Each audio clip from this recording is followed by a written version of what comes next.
நடிகர் விவேக் ஒரு படத்துல கண் டாக்டரா வருவாரு. அதுல கண் பரிசோதனை செய்யறதுக்காக ஒருத்தர் வருவாரு. அவர்கிட்ட இவர் விதவிதமா தமிழ் வார்த்தைகள்லாம் எழுதி, அ கண் இந்த அளவுக்கு தெரியுதா? இந்த அளவுக்கு தெரியுதா? அப்படின்னு சொல்லிட்டு ஒவ்வொரு அளவுகோல் வச்சு கேட்பாரு.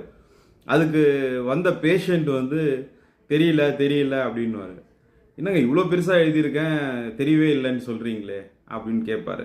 அதுக்கு யோவ் இந்த எழுத்தோட வடிவம் தெரியுது.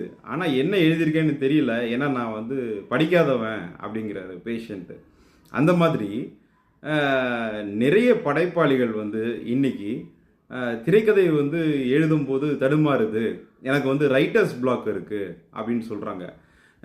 நானும் புத்தகமும் இது சார்ந்து எழுதியிருக்கேன். என்கிட்ட பயிற்சிக்கு வரும்போது இந்த ரைட்டர்ஸ் பிளாக் பத்தி நான் நிறையா அவங்களுக்கு பயிற்சிகள் கொடுத்துருக்கேன். ஆனா எனக்கு கடைசில தான் ஒரு உண்மை எனக்கு தெரிஞ்சது. என்ன அப்படின்னா, இவங்களுக்கு கதையோட அடிப்படையோ, இல்ல திரைக்கதையோட அடிப்படையோ இவங்களுக்கு தெரியாது. கதை, திரைக்கதை பத்தி கத்துக்காமலே இவங்க திரைக்கதை எழுத நினைக்கும்போது தான் இந்த தடுமாற்றம் வருது. இந்த காமெடி சீன்ல வர்ற மாரி, எனக்கு எழுதும்போது தடங்கல் வருது. என்னால எழுத முடியல.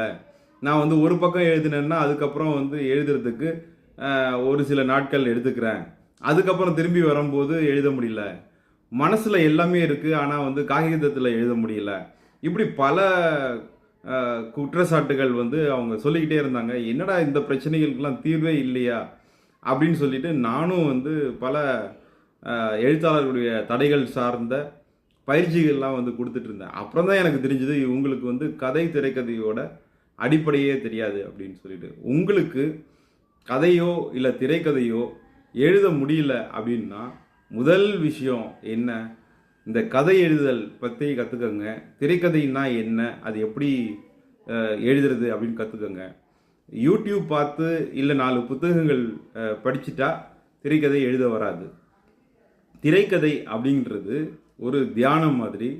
நீங்க இதிலேயே ஒரு 2 வருஷம் ஊறுனா மட்டும்தான் உங்களால எழுத முடியும். அதனால எழுத்தாளர் தடைங்கிறது வேற. எழுத்தாளர் திறன்மையின்மை அப்படிங்கிறது வேற.